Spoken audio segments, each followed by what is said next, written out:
Zinger, well, global markets were down on the back of those Chinese economic data that you alluded to. We also had Germany just narrowly escaping a recession in the third quarter. Yesterday we had Fed Chair Jerome Powell delivering rather a dovish tone as he mentioned that interest rates in December are likely to remain the same. He doesn't see a reason to cut interest rates any further. However, he hasn't quite closed the door on that, and perhaps we might see an interest rate cut in 2020, but that all depends on what happens in the global markets with regards to the US trade deal.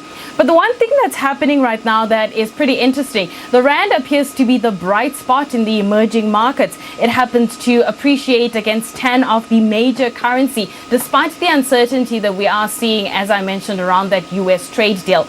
Locally, we also had the mining sector registering a surprise growth in September. It's up 1.5%, led by the iron ore production that's leading the gains. But taking all of this information in, let's have a look at how it's playing out across the markets.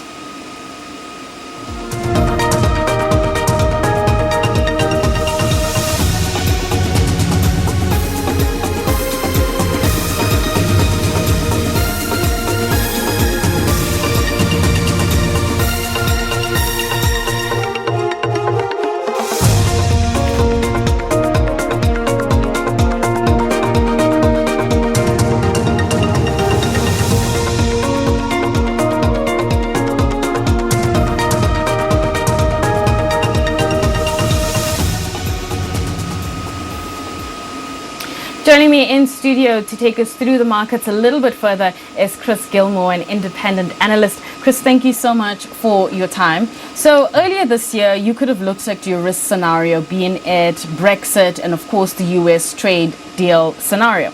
But now we're at a point where there is the impeachment inquiry happening in the background, and we're still trying to pin down a date and a venue for at least a phase one trade agreement. From your perspective, what matters most and what does it depend on?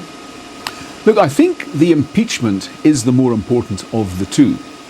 And for the very simple reason that if Donald Trump doesn't get re-elected because he gets impeached, then all bets are off.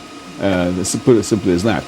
Whereas, if you're looking at this on-off trade deal with China, you know, we're in this kind of strange no man's land at this point in time.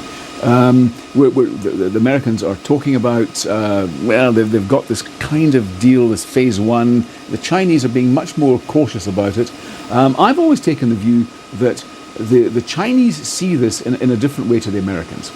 They see this as more of an irritant than anything else. While the Americans are doing this whole protectionist thing and using trade as a weapon, the Chinese have a much more pragmatic and open approach. And they see this as an interim impediment to globalization. And look, they're fighting it, obviously. But I don't think this is going to be as big a deal, no pun intended, as most people think. Whereas I think impeachment could be a really big deal. Trump's popularity is down in very, very low terms, one of the worst it's ever been. And that's come from a relatively high point only a few months ago. So I think a lot of the revelations that we've seen in recent times have hurt him and hurt him badly. And as we were saying off air, this has to go through Senate because the Republicans control the Senate. And he's not liked by his fellow Republicans. He's not liked really by an awful lot of people. So I think if there can be some sort of success on the impeachment front, that could have long-lasting ramifications. It would mean that Trump would be a one-term president, and we haven't had that for a long, long time. Wow. So yesterday we had the retail numbers coming in, and I know we've got Black Friday around the corner. So I read a very interesting article that alluded to the fact that Black Friday could possibly be in the future much bigger than the kind of retail spending that one is used to around the festive season. Are you seeing it that way? And do you believe that perhaps maybe Black Friday, this coming one at least, may be enough to at least help the retail sector turn a corner? We've had this Black Friday phenomenon now for the best part of 5 years. Yeah. And it gets progressively bigger and bigger and bigger. Although last year it was something of a disappointment. I think a lot of consumers are getting quite savvy now, and they're starting to realize that in many instances, not all, but in many instances, what appears to be good value, good deals, are in fact nothing of the kind. It's a lot of hot air. Yeah. They go in and they get seduced by a lot of fancy marketing, but in fact they're spending money that they probably shouldn't be spending at all. And of course it's coming in the 30th of November, in other words 3.5 weeks or thereabouts before Christmas. So they think, they go in there and they buy, and it's madness in certain places. Places like Game, for example, and Macro. People just go absolutely moggy on Black Friday. And Pick and Pay is now having, I think, Black Friday month, where for the whole month you're having kind of Black Friday specials. So yes, but at the end of the day, Anastasia, there's only a certain amount of money to go around. It is fairly finite. The retailers and the banks are not advancing money to people to actually go and spend recklessly.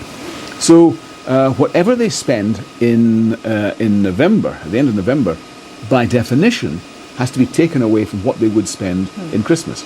And I think last year was a case in point. Christmas spending last year was not good. Yeah. November wasn't that great, and I think the net effect of that, what it's saying to you, is the consumer here is so cash strapped, it's having a really, really bad impact on them. We are seeing that impact as well with regards to the economy play out with the different companies. SABC, announcing that they're going to have to halt temporarily their dividend payouts, and I saw that share price hit slightly. What do you make of that news? I have to state up front that I think SABC is a sunset industry, and it's a sunset company. In 15 years' time, we'll not be talking about SABC because it probably won't exist. But the problem there is on the dissolving pulp side, what they use for making things like viscose, for materials, for fabric and stuff like that. And that was down, 45% or thereabouts. Yeah. So it's tough. They're battling on just about every front that you can think of. I say it's a sunset industry because people are moving more and more away from paper and paper-related products. So at some point in time, you will get that big shift, that major shift away. Yeah. It's been a fairly slow process up to now, but I think as technology improves, that process will hot up. So you only really buy SABC, or sell SABC for that matter, from a trading perspective. Right. It's not something that I would take awfully seriously as being an investment prospect. Chris, we're going to have to leave it there. Thank you so much for your time. That is our independent analyst, Chris Gilmore, taking us through the markets. We're going to have more of your news after this short break.